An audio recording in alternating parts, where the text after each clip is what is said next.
¿Qué es lo que hace a un buen líder digno de su confianza? ¿Es su dinero? ¿Es su poder? ¿Es lo bien parecido? ¿Es la plataforma que tiene? ¿Qué es lo que hace a un líder digno de su confianza?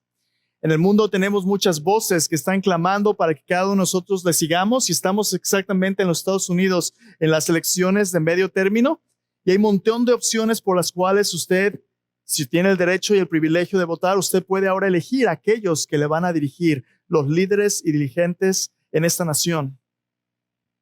¿Qué hace un buen líder? ¿Su carisma? ¿Su plataforma? ¿Su poder? ¿Su personalidad? ¿Su dinero?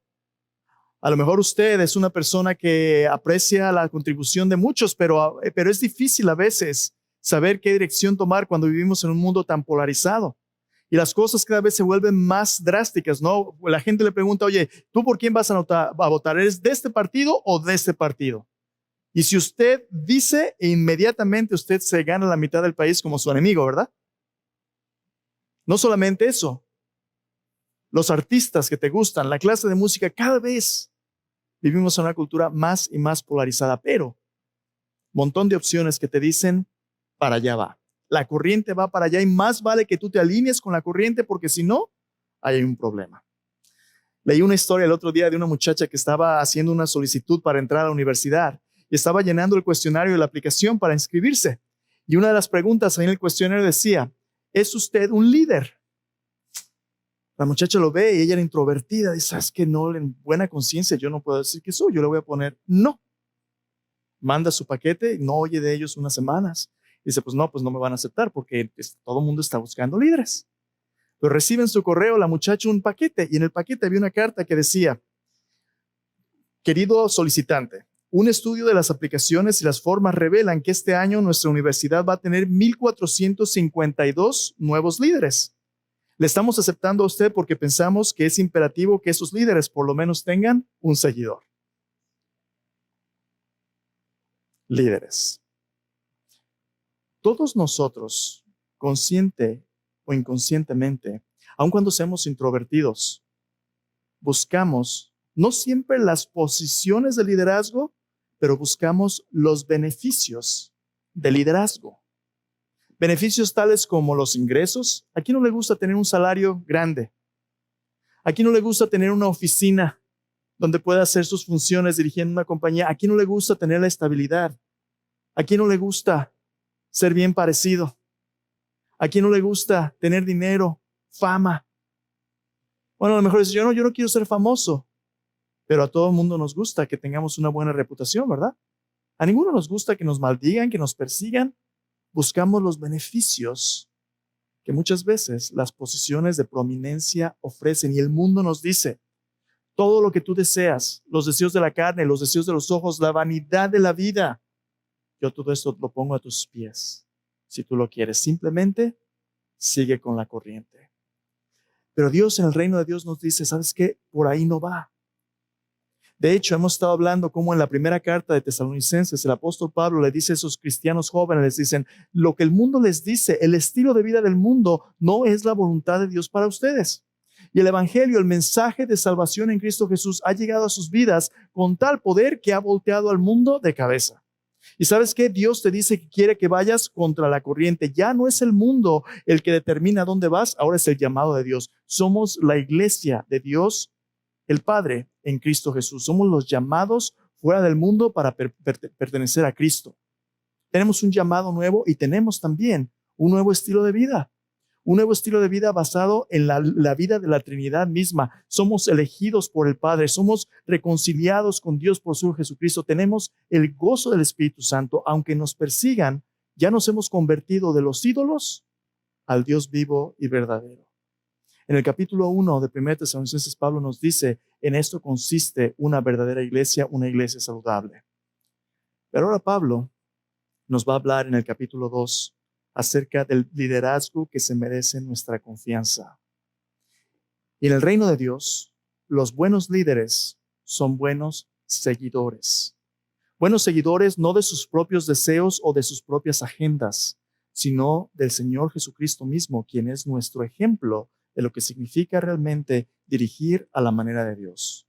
En el reino de Dios no son las personas que tienen prominencia, no son las personas que son influyentes, no son los ricos, no son los poderosos los que tienen la bendición de ser los líderes que Dios aprueba. El liderazgo auténtico en la Biblia, el Señor Jesús nos dijo, el más grande entre ustedes es el que sirve a los demás.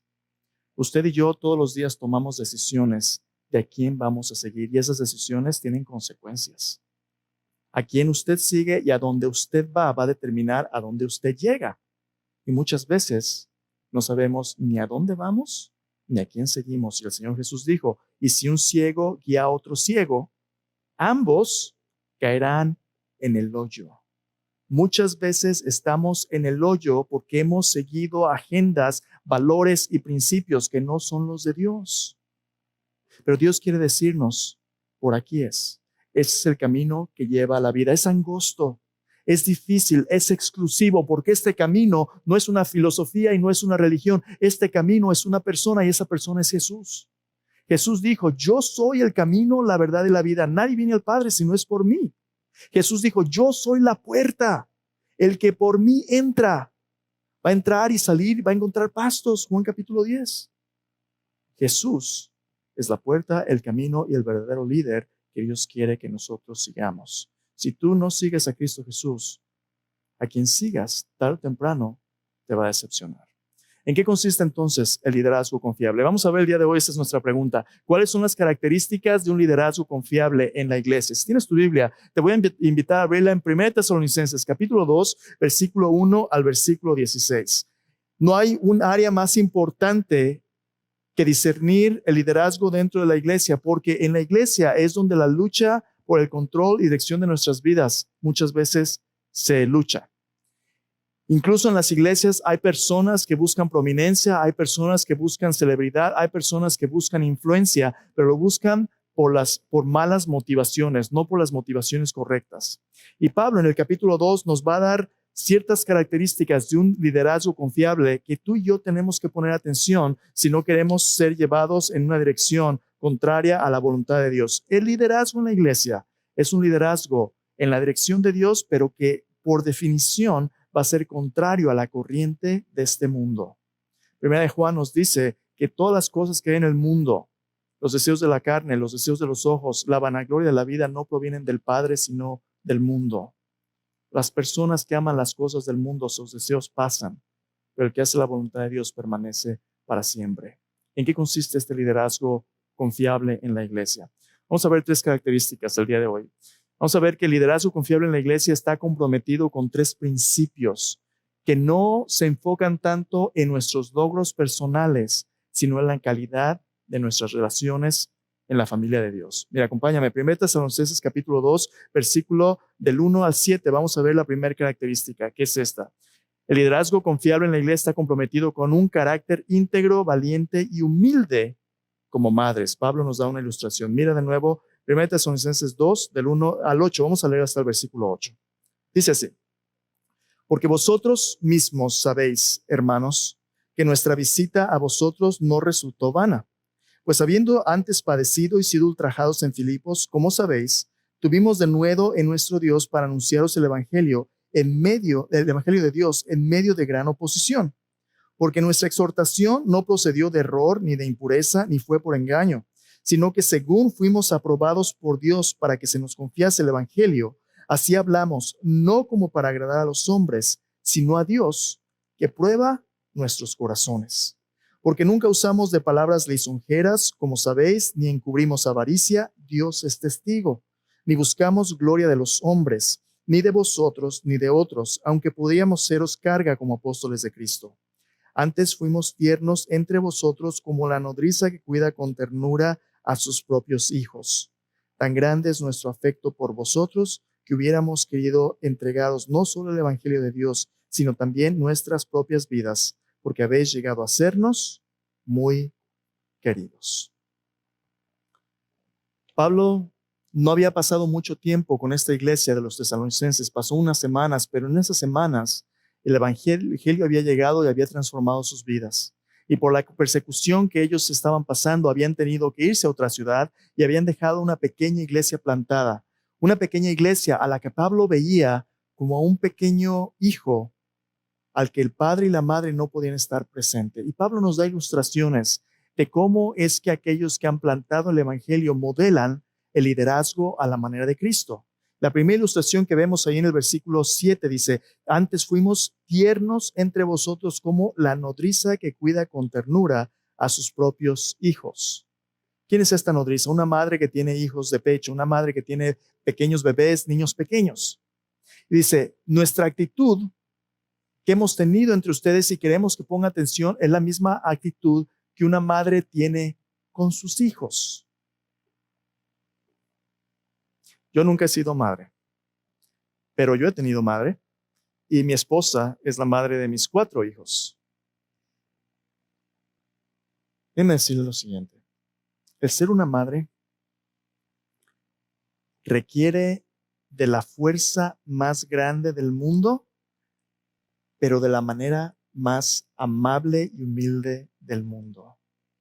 Las madres tienen que ser mano de hierro, pero toque de terciopelo.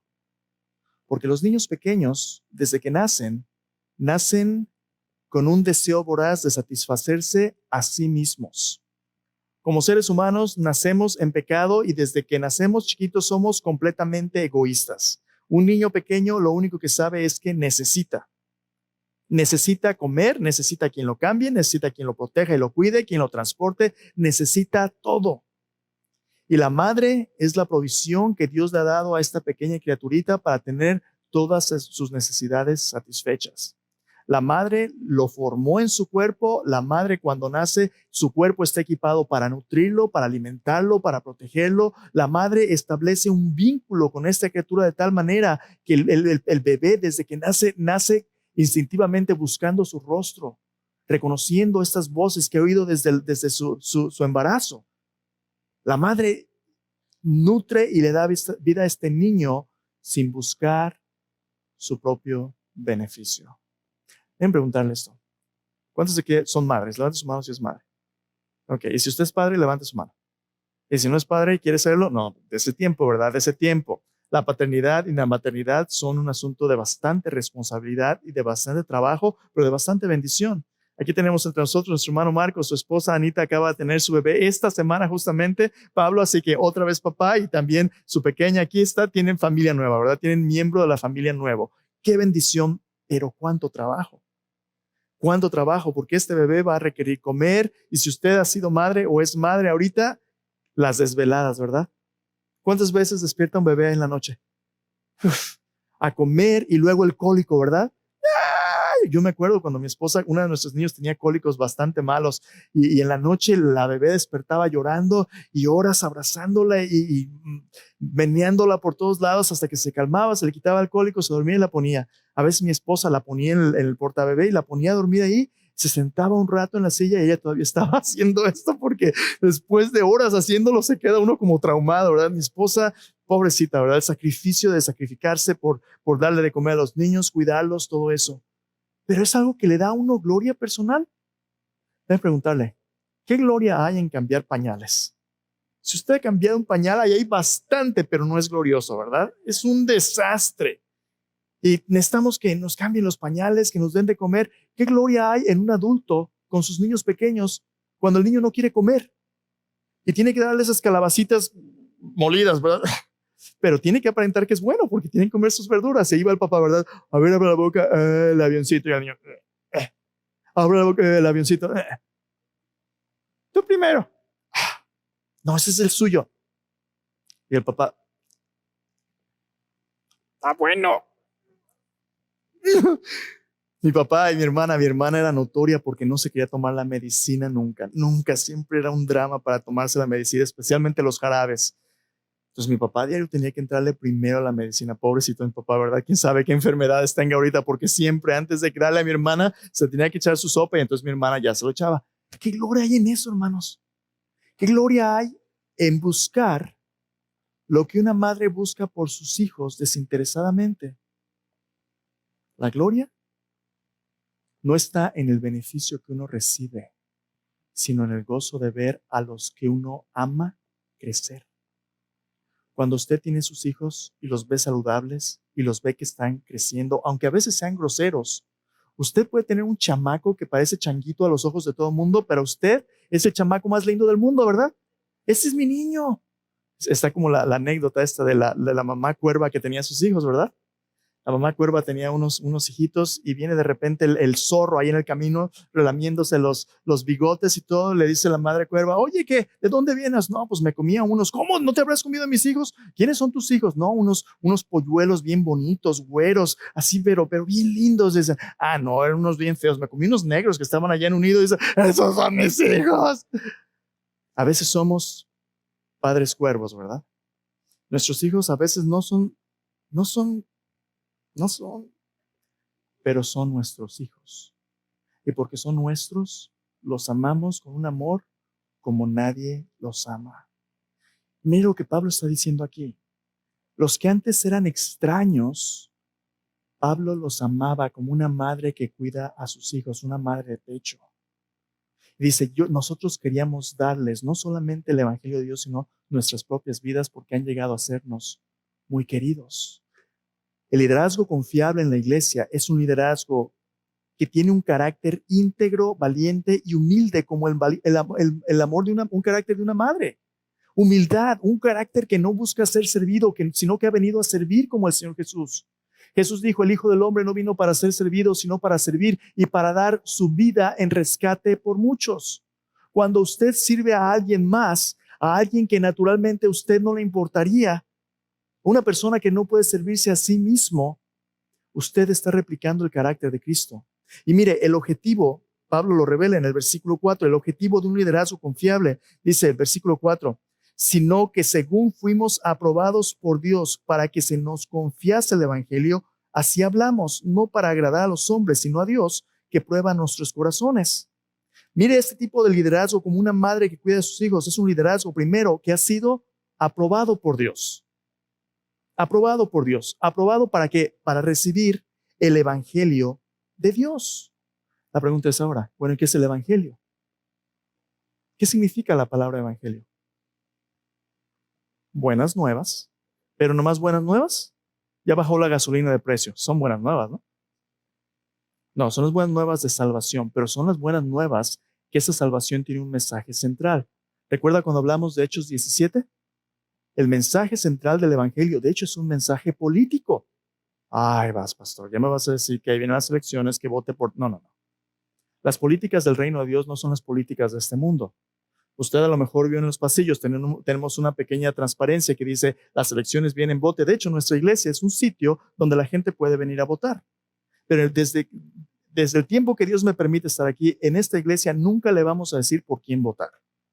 Por quién votes entre Dios y usted dirigido por su conciencia. Pero como cristianos, Dios sí nos ha llamado a predicar y a representar un mensaje que tiene implicaciones que gobiernan nuestras vidas. Y ese mensaje es este, en Hechos 17, que hay un rey y ese rey es Jesús. El rey que el Evangelio predica, el rey que el Evangelio proclama es Cristo Jesús, no los partidos políticos de este mundo. Cristo quien está a cargo de nuestras vidas y ese es el mensaje que Dios nos ha confiado. ¿Por qué? Mire lo que dice ahí en el versículo 4, dice, si nos confiesa el Evangelio, así hablamos, no para agradar a los hombres, sino a Dios que prueba nuestros corazones. Un liderazgo bíblico confiable es un liderazgo que no está buscando la aprobación del mundo alrededor, sino la aprobación de Dios. La aprobación de un Dios que ve nuestros corazones. En este país, bendito sea Dios que tenemos la libertad de elegir nuestros gobernantes y de utilizar nuestro voto. Si usted tiene el derecho al voto, ejérzalo. No lo dé por hecho, pero vote por un liderazgo que usted discierna que quiere agradar a Dios, no los valores de este mundo. ¿Y cuáles son los valores de este mundo? Mire, el objetivo del liderazgo confiable busca agradar a Dios, porque hay varios problemas. Los métodos de este mundo, los objetivos de este mundo. Mire cómo dice Pablo de nuevo, versículo 3. Nuestra exhortación no procedió de error ni de impureza. Pablo menciona 6 características del liderazgo destructivo de este mundo. Primero dice, hay personas que van a querer dirigirlos a ustedes basados en sus errores. ¿Qué es el error? Lo contrario a la verdad. Oye, Miguel, ¿y a ti quién te da el derecho de decir qué es verdad y qué no es verdad? Yo por mí mismo no tengo ningún derecho, pero yo no estoy aquí para predicarle mis opiniones, sino lo que Dios dice en su palabra. Y si Dios dice en su palabra, esto es verdad y esto es mentira, usted como seguidor de Cristo, su responsabilidad es ver lo que Dios dice y después comparar. Si hay agendas en este mundo, sean políticas, sean de celebridad, sean de entretenimiento, que sean contrario a lo que Dios dice en su palabra, adivinen qué. No importa quién lo diga, están mal, están equivocados. Eso es error. Usted y yo somos responsables de conocer lo que Dios dice en su palabra, porque la Biblia apunta a aquel que es la verdad, Cristo Jesús. Usted no va a conocer la verdad de Dios a menos que usted conozca a Dios. Pero si usted conoce a Cristo Jesús, su carácter, sus palabras, sus promesas, lo que Dios quiere y su voluntad, usted va a poder discernir entre lo que el mundo le ofrece y lo que Dios dice. Hay gente que quiere dirigirle a usted por error. Y Pablo dice, nuestra exhortación no procedió de error. Segundo, ni de impureza, ni fue por engaño. ¿Qué impureza? Impureza es todo aquello que es contrario a la santidad de Dios, a la voluntad de Dios, a una vida de un carácter puro, íntegro. Déjeme preguntarle, en nuestra cultura, estaremos luchando con la impureza. La impureza muchas veces, de hecho, se aplica en su Nuevo Testamento a la impureza o inmoralidad sexual. Bueno, estamos viviendo en un tiempo donde pareciera que la cortina de moralidad se ha hecho a un lado y ahora usted puede ver todo lo que hay detrás de las cámaras sin ningún decoro. Hace unos meses, algunos negocios aquí mismo en Duncanville querían hacer un desfile de personas del estilo de vida drag queens. ¿Ha oído drag queens? Los que se visten, son hombres, pero se visten como mujeres exagerados con los peinados. Aquí mismo en Duncanville. Impureza. Nuestros niños en nuestras bibliotecas, niños de primaria. Usted ve las mismas noticias que yo veo. Niños de primaria tienen libros que les enseñan todo tipo de inmoralidad sexual, impureza. Que no se mencione la crisis de pornografía que estamos viviendo. No solamente en el mundo, sino en la iglesia. No solamente en las bancas, sino en el liderazgo de la iglesia. Pastores que están atrapados en la pornografía, que están atrapados en inmoralidad, impureza. Dice después, ni fue por engaño. Muchos de nosotros, el mundo está tratando de dirigirnos por engaño. Mire, fácil prometer en la campaña política tal o cual cosa, ¿verdad? Y una vez que alguien está en poder, yo recuerdo en México, cuando yo crecí en México había campañas políticas de todo tipo y a veces llamaban los políticos a la gente a hacer filas y les regalaban despensas, les regalaban todo tipo de cosas en cambio de su voto. Eso no es nuevo, hermanos. Los demagogos, las personas que quieren aspirar al poder, saben que si ofrecen a las multitudes pan y circo por un pedazo de pan o por un poco de entretenimiento, van a rendir sus libertades inciertas. Pero una vez que las personas están en poder, se acabó. Dios quiere que nosotros, como la iglesia, como el pueblo de Dios, seamos sal de la tierra, seamos luz del mundo. Si usted y yo nos dejamos engañar por cualquiera que se pare enfrente y dice, yo soy aquel, ¿quién va a ser la luz? Alguien ha dicho que cuando la oscuridad alrededor nuestro es muy grande, el problema no es con la oscuridad, el problema es con la luz, porque no estamos brillando como Dios quiere. Y Pablo dice, el verdadero liderazgo no es por error, no es por impureza, no es por engaño, es por la aprobación de Dios. Dice, fuimos aprobados por Dios no para agradar a los hombres. Cuando usted busca quedar bien con otros, no quedar bien con Dios, ahí hay un problema. Pablo dice, no fue por lisonja, no por avaricia. ¿Qué son lisonjas? Adulaciones. ¿Ha visto usted alguna vez en las noticias cuando atrapan a un político en lo que llaman con un hot mic? Cuando usted está hablando públicamente y tiene un micrófono, si usted está al aire, pues todo el mundo puede oír lo que usted está diciendo. Pero si usted piensa que ya lo han apagado, lo han puesto en mudo y sigue usted hablando, muchas veces usted no sabe, pero todavía está usted al aire. Y muchas veces los políticos, confiando que los han apagado, piensan que nadie lo está oyendo, pero su micrófono todavía está prendido. Y empiezan a decir todo tipo de maldiciones, criticar a otros y todo el mundo los oye. Qué terrible es cuando usted es una persona de dos caras. Cuando usted, para quedar bien con la gente aquí, sí, hermanito, jiji, jaja, y allá, oh, vieja bruja. Qué triste. Pero muchos de nosotros somos de doble cara. Y Dios nos dice, no por lisonja, no por quedar bien con otros, no por avaricia. Mire que la iglesia como la familia de Dios no es un negocio. La iglesia como la familia de Dios no es como si las personas fueran un medio para ganarme mis ganancias. ¿Será mal pagarle a los pastores, a un staff? Pablo nos dice, el Señor Jesucristo mandó a los que viven en el Evangelio y sirven el Evangelio que vivan del Evangelio. No es malo hacer ganar un salario para vivir de acuerdo a lo que Dios manda. Es un llamado honroso, pero cuando la piedad, cuando la fe se utiliza como un medio de ganancia, cuando la piedad se utiliza como un medio para hacerme rico, todos los hemos visto, ¿no? Lo hemos visto en la tele. Mándame tu promesa de fe. Si tú me mandas $1 por esto, yo voy a orar. Por favor. Estamos vendiendo el Evangelio. No. Lo que usted provee para esta iglesia y da generosamente es entre Dios y usted, y no es ni por fuerza ni por necesidad. Dios ama al dador alegre. Usted como miembro de esta iglesia tiene una parte en construir este Evangelio, pero este no es un negocio. La gente, cuando usted tiene pastores que ven al rebaño como una oportunidad para hacer su asado, ya perdimos. Ya perdimos. Entonces Pablo dice, no fue por avaricia, no fue por tratar de construir una iglesia avaricia. No es por tener gloria de los hombres. Miren, hermanos, hay asociaciones bautistas aquí en Dallas donde los hermanos colaboramos para servir en misiones, diferentes cosas. Pero aún iglesias que están buscando hacer la gloria de Dios a veces luchan con el liderazgo y la corriente de este mundo. Yo recuerdo, yo fui a algunas reuniones de muchos pastores y pues muchos pastores, hay muchas iglesias en Dallas, no nos conocíamos todos. Y de repente uno se sienta en una mesa donde usted no conoce a mucha gente. Y los pastores se le quedan viendo, oye, ¿cómo te llamas? Fulano de tal. Ahí vienen las preguntas. ¿Y tú, pastor, dónde sirves? No, pues yo sirvo en tal iglesia. Ah, nunca he oído de ella. Okay. ¿Y qué tamaño tiene tu iglesia? ¿Ya pasaste la barrera 200, 500, 1000? ¿Eres una mega iglesia? Porque ¿sabes qué?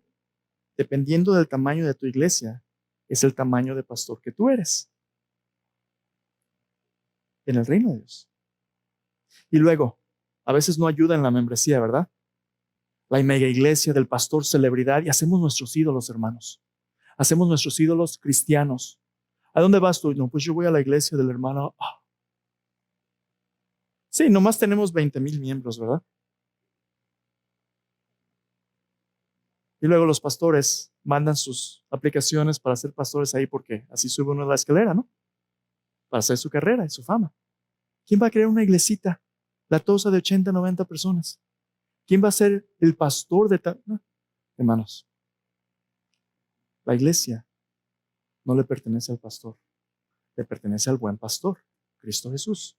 Somos el pueblo de Dios y nosotros somos siervos amados. Esta no es la iglesia ni de Miguel López, ni del pastor Roberto, ni del pastor Brand, de ninguno. Nosotros somos consiervos. Esta es la iglesia de Cristo Jesús. Y si alguna vez la avaricia, si alguna vez las lisonjas, si alguna vez cualquiera de estos 6 errores que Pablo menciona dirige nuestro liderazgo, nos estamos apartando del llamado de Cristo. ¿Qué nos ha llamado Cristo a ser? Como una madre cuida de sus hijos, con humildad, con integridad, con servicio. Pero eso no es todo. Hay más. Primero, servir. Segundo, dirigir. Es lo que dice en los versículos 8 al 12. Dios quiere que el liderazgo que fiel en la iglesia esté comprometido con la edificación de otros por medio de la tierna instrucción. La segunda analogía, como padres. Versículo 8, de nuevo. Dice, tan grande es nuestro afecto por vosotros que hubiéramos querido entregaros no solo el evangelio de Dios, sino también nuestras propias vidas, porque habéis llegado a sernos muy queridos. Porque os acordáis, hermanos, de nuestro trabajo y fatiga, como trabajando de noche y de día para no ser gravosos a ninguno de vosotros, os predicamos el evangelio de Dios. Vosotros sois testigos, y Dios también, de cuán santa, justa e irreprensiblemente nos comportamos con vosotros los creyentes. Y así también sabéis que de qué modo como el Padre a sus hijos, exhortábamos y consolábamos a cada uno de vosotros, y os encargábamos que anduvieseis como es digno de Dios, que os llamó a su reino y gloria. La segunda ilustración que Pablo da es la ilustración de un padre de familia que es proveedor de su familia. Nuestro trabajo como padres de familia es ser el pastor, es ser el proveedor y el protector de nuestra familia. El líder espiritual, aquel que trabaja para que su familia tenga los recursos necesarios para vivir bien, y también aquel que protege a la familia de los peligros que hay en el camino. Y Pablo dice, ustedes se acuerdan cómo les dimos ejemplo. Trabajamos de noche y día para darles lo que no nos merecíamos ninguno, pero nos dábamos con gusto. Y Pablo me encanta como dice el versículo 8. Queríamos darles no solo el evangelio de Dios, sino también nuestra propia vida. Nuestros padres se sacrifican para que tengamos un mejor futuro. Yo recuerdo creciendo. Yo tendría unos 4 o 5 años. Mi papá nunca tuvo la oportunidad de tener una educación, ni siquiera terminó su primaria. Pero mi papá desde chico le entró a trabajar duro. Mi papá, cuando me tuvo, tenía como unos 3 años. Mi papá se iba a trabajar en el campo y hacía ladrillo con los pies descalzo y con las manos. Nada más que lodo. No tenía nada más que un pedazo de tierra y lodo. Mi papá me llevó una vez con él para ver lo que mi papá hacía. Cuando me llevó, era deprimente. Yo tenía, ya cuando me llevó más o menos unos 4 o 5 años. Y hacían los ladrillos a mano limpia y a pie limpio, y los hacían con unos moldes y los dejaban secarse en el sol. Y los ladrillos ni siquiera tenían paja. Recolectaban excremento de animales, de burros, de vacas, para mezclarlo como paja en la tierra y hacer los ladrillos. Los secaban al sol y luego los ponían en un horno construido con los ladrillos y con leña, y esa era la ganancia que hacían. Pero esos ladrillos tenían bordos que eran muy burdos, ásperos, y lo tenían que limpiar con las manos, sin guantes ni nada, así a mano limpia. No, hombre, las astillas, las espinas en las manos, los callos. Y pues no había que quejarse. Y todos los días, desde las 4 de la mañana hasta las 5 de la tarde, se iba en bicicleta, no teníamos carro. Sus 10 millas de bicicleta ida y vuelta. Por años. Después el Señor le bendijo con un negocio y toda nuestra vida nos envió a la universidad, nos dio un futuro. Pero es sacrificio para proveer por otros. Pablo dice, aquellos que buscan edificar la vida de otros, no su propia vida, es a los que ustedes tienen que poner atención. ¿Cuándo fue la última vez que tú agradeciste a tu padre o a tu madre por el sacrificio que ellos hicieron para darte la vida que no nos merecemos, pero que es su gozo darnos? ¿Cuándo fue la última vez que dijimos, mamá, papá, sabes qué? Yo no lo entendía, pero gracias. Gracias porque bien que mal, por lo que hiciste, ahora yo tengo, ahora yo soy. En la iglesia es lo mismo, hermano. Somos una familia, no un negocio. Y Pablo dice, como el padre a sus hijos. ¿Y qué es la responsabilidad del padre? Dirigir a sus hijos en lo que es bueno. Y Pablo menciona 2 ministerios. Dice, les exhortábamos y les animábamos. Como padre, a veces tienes que animar a tus hijos. Si están desanimados, tristes, tú los alientas, los levantas. ¿Te acuerdas? Cuando estabas enseñando a andar en bicicleta, yo nunca voy a aprender. Sí, cómo no, ándale, tú sigue dándole. Pero ya me caí, ya. No te preocupes. Ahí va el papá otra vez del chamaco, ¿verdad? Atrás. Ándale, anímate. Es nuestro trabajo como padres animar a nuestros hijos. Pero es nuestro trabajo también corregirlos, exhortarles cuando hacen mal, decirles cuando hacen mal. ¿Quieres que tu hijo se eche a perder? Nunca lo corrijas. Déjalo que haga lo que le dé su gana. Tu hijo va a crecer sabiendo que no hay límites, que él es el centro del universo y que todo el mundo existe para agradarle a él. Y se va a convertir posiblemente en un criminal. Muy posiblemente. Muchas de las personas que están en la cárcel, y es una estadística conocidísima. Muchos de ellos están en la cárcel porque no tuvieron una figura paterna que les ayudara a aprender lo que es bueno y lo que es malo. Y Pablo nos dice, el liderazgo espiritual nos anima y nos corrige. Como iglesia, tenemos que ser una familia donde podamos decirnos, eso está mal, eso está bien. ¿Con base en qué? Con base en la palabra de Dios. No en mis opiniones, no en mis perspectivas, sino en lo que Dios, nuestro Padre, nos dice. Y como hermanos tenemos que animarnos a seguirle a Él. Pablo dice, como padres, una edificación con una instrucción que es tierna, pero es firme. Tierna, pero firme. Y por último, Pablo nos da una última analogía, versículo 13 al versículo 16. Liderazgo centrado en la palabra de Dios como hermanos. Dice, por lo cual también nosotros sin cesar damos gracias a Dios de que cuando recibisteis la palabra de Dios, que oísteis de nosotros, la recibisteis, no como palabra de hombres, sino según es verdad, la palabra de Dios, la cual actúa en vosotros, los creyentes, porque vosotros, hermanos, vinisteis a ser imitadores de las iglesias de Dios en Cristo Jesús, que están en Judea, pues habéis padecido de los de vuestra propia nación las mismas cosas que ellas padecieron de los judíos, los cuales mataron al Señor Jesús y a sus propios profetas, a nosotros nos expulsaron, no agradan a Dios y se oponen a todos los hombres, impidiéndonos hablar a los gentiles para que otros se salven. Así colman ellos siempre la medida de sus pecados, pues vino sobre ellos la ira hasta el extremo. Pablo les dice, ustedes los creyentes en la palabra de Dios, somos hermanos. Somos hermanos y ustedes han recibido la palabra de Dios, no de hombres. Esta palabra nos une, esta palabra nos sostiene a pesar de que el mundo nos persiga. En una ocasión Jesús estaba predicando a sus discípulos y su familia de carne venía a buscarle diciendo, este se ha vuelto loco. Y estaban allá afuera. Y alguien de la multitud viene y le dice a Jesús, Jesús, tu madre y tus hermanos están allá afuera y te buscan. Y Jesús les dice, ¿quién es mi madre y quién es mis hermanos? Y apuntando a sus discípulos dicen, he aquí mi madre y mis hermanos, los que oyen la palabra de Dios y la hacen. Lo que forma a la familia de Dios es la palabra de Dios.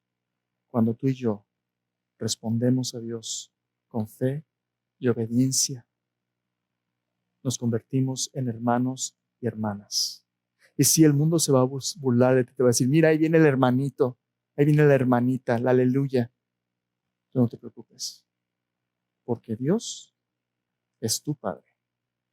Y estos que están aquí, que tú no hubieras escogido, son aquellos a quien Dios escogió para ser tu hermano y tu hermana. En medio de esta hermandad, de esta familia, está uno, que es el único Hijo de Dios, Cristo Jesús. Y Él no se avergüenza de llamarnos su familia. Él nunca te va a dejar, Él nunca te va a desamparar. Entonces, déjame concluir con esto. Los líderes engañosos de este mundo edifican sus vidas con el sacrificio de otros, pero los líderes confiables en el pueblo de Dios sacrifican sus vidas para edificar a otros.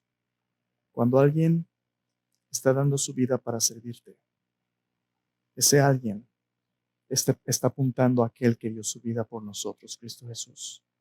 Y los buenos líderes son buenos seguidores de aquel que nos invitó a seguirle a Él. Inclina tu rostro, ahí en tu lugar. Vamos a orar para prepararnos para la cena del Señor. A lo mejor esta es tu primera vez que vienes a esta iglesia y dices, chicles, ¿en qué me metí, verdad? Mira, tú tienes que saber quiénes somos y a dónde vamos. Aquí no estamos para predicarnos a nosotros mismos, sino a Cristo Jesús. Si tú quieres seguirle a Él, ahí está su palabra y está esta comunidad imperfecta, pero que quiere seguir a Jesús con todo su corazón. Tú tienes que decidir a quién sigues. A lo mejor este mundo te ha estado distrayendo y hoy te tropezaste viniendo a la iglesia y dijiste, ¿sabes qué? Pues vamos a la iglesia. No estás aquí por coincidencia. Dios te trajo. Dios te trajo porque Él quiere ser aquel a quien tú sigas.